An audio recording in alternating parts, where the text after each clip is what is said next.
Sorry. Hi viewers, welcome to my channel. పిఠాపురంలో పవన్ కళ్యాణ్ గారు గెలిచిన తర్వాత మొట్టమొదటిసారిగా మొన్న రీసెంట్ గా ఆ జూలై 1వ తారీఖు నుంచి 3వ తారీఖు వరకు పవన్ కళ్యాణ్ గారు అయితే పిఠాపురం నియోజకవర్గంలో పర్యటించడం, కొన్ని సమస్యలు అయితే తెలుసుకోవడం అయితే జరిగింది.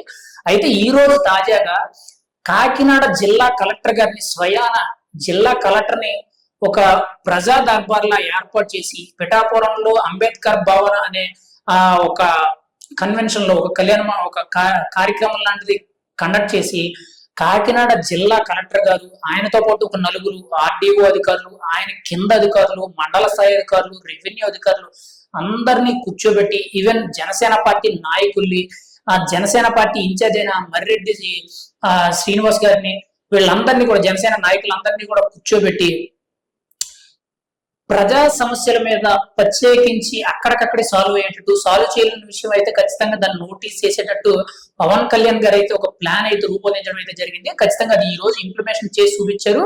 ఖచ్చితంగా పిఠాపురంలో ఉండే ప్రజలు వాళ్ళకుండే కొన్ని డాక్యుమెంటేషన్ పరంగా, అంటే కలెక్టర్ స్థాయిలో అయ్యే సమస్యలే కానీ, లేకపోతే రెవెన్యూ స్థాయిలో అయ్యే సమస్యలే కానీ, మండల స్థాయిలో అయ్యే సమస్యలే కానీ ఇమ్మీడియట్ గా అట్లా సమస్యల పరిష్కారం కోసం ఒక ప్రజా దర్బార్ లాంటిది, అంటే అక్కడికక్కడే ప్రజల సమస్యలని పరిష్కరించడం కోసం డైరెక్ట్ స్వయాన జిల్లా కలెక్టర్ గారే అక్కడ ఉండి ఆ అర్జీలన్నీ తీసుకునేటట్టు, ఆ సమస్యలు పరిష్కరించేటట్టు అయితే పవన్ కళ్యాణ్ గారు అయితే ఆదేశాలు ఇవ్వడం జరిగింది.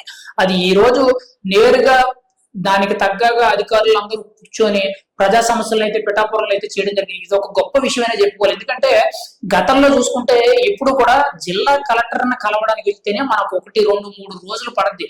ఒకవేళ కలిసినా కూడా ఆ సమస్య అనేది సాల్వ్ అవుద్దా లేదా, అది ఎప్పుడు అవుద్దా లేదా అనేది ఎప్పుడు బోల్డంత ఇబ్బందులు అయితే ఉండేవి. అయితే ఇప్పుడు చూసుకుంటే నేరుగా ఒక జిల్లా కలెక్టర్ గారే ఒక అధికారిక భవనంలో కూర్చొని అధికారులందరూ సమావేశమై కూర్చొని నేరుగా ప్రజల దగ్గర నుండి వాళ్ళ యొక్క సమస్యల వినతి పత్రాలను తీసుకొని సమస్యలు అయితే సాల్వ్ చేస్తున్నారు. ఖచ్చితంగా పవన్ కళ్యాణ్ గారికి అయితే ఈ విషయంలో హ్యాట్సాప్ చెప్పొచ్చండి. ఎందుకంటే ఇలాంటి కొత్త విషయాలన్నింటినీ కూడా పవన్ కళ్యాణ్ గారు అయితే జనాలకు పరిచయం చేస్తున్నారు, జనాల సమస్యలు పట్టించుకున్నారు. యాక్చువల్లీ పవన్ కళ్యాణ్ గారు ముందే చెప్పారు, పిఠాపురం నియోజకవర్గంలో నన్ను గెలిపిస్తే మీ కష్టాన్ని కాంపౌండ్ దగ్గర కూడా రానివ్వకుండా చూసుకునే బాధ్యత నాది అనేటట్టు కొన్ని సందర్భాలు అయితే చెప్పడం జరిగింది. ఖచ్చితంగా ఇప్పుడు అదే చేసి చూపెడుతున్నారు. ఎందుకంటే పవన్ కళ్యాణ్ గారు మాట ఇచ్చారంటే ఖచ్చితంగా నెరవేరుస్తారు. ఖచ్చితంగా మాట మీద నిలబడే మనిషి కాబట్టి ఖచ్చితంగా రేపటి రోజుల్లో ఖచ్చితంగా పిఠాపురం నియోజకవర్గం అనేది ఒక మంచి నియోజకవర్గంగా, రాష్ట్రంలోనే ఒక మంచి నియోజకవర్గంగా ఖచ్చితంగా అయితే పవన్ కళ్యాణ్ గారు తయారు చేస్తారు.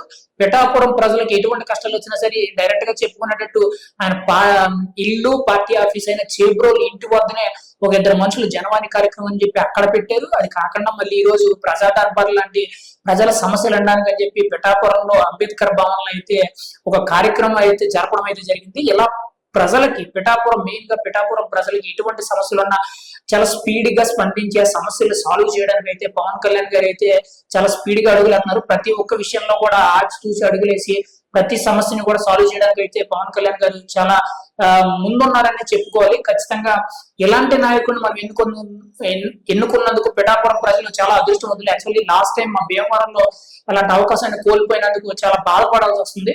ఖచ్చితంగా ఈసారి పిఠాపురాన్ని అభివృద్ధి చూసి, పిఠాపురంలో పవన్ కళ్యాణ్ గారు చేసిన పనితనం చూసి చుట్టుపక్కల నియోజకవర్గాలు పవన్ కళ్యాణ్ గారు మా నియోజకవర్గంలో పోటీ చేస్తే బాగుండు, లేకపోతే మా నియోజకవర్గంలో పోటీ చేయండి అని చెప్పి ప్రతి ఒక్కరు పిలిచి మరి ఆయన పోటీ చేయించే సిచ్యువేషన్ వచ్చినా రావచ్చు. ఎందుకంటే ఆయన మీద అంత నమ్మకం ఈ 5 ఏళ్ళలో ఖచ్చితంగా ప్రతి ఒక్క ఓటర్ కి కూడా మంచి నమ్మకం కానీ విశ్వాసం కానీ ఖచ్చితంగా కలుగుతుంది.